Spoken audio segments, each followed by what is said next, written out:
What are the keys for leaders to create other leaders and multiply themselves like that?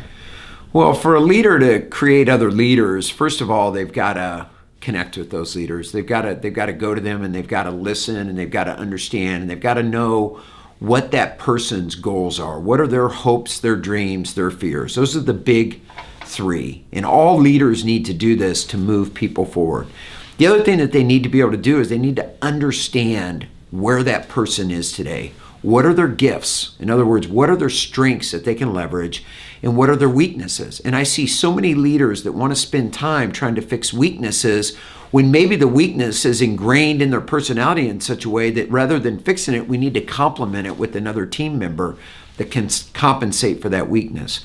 The great leaders are adept at identifying those strengths and taking those strengths and maximizing them.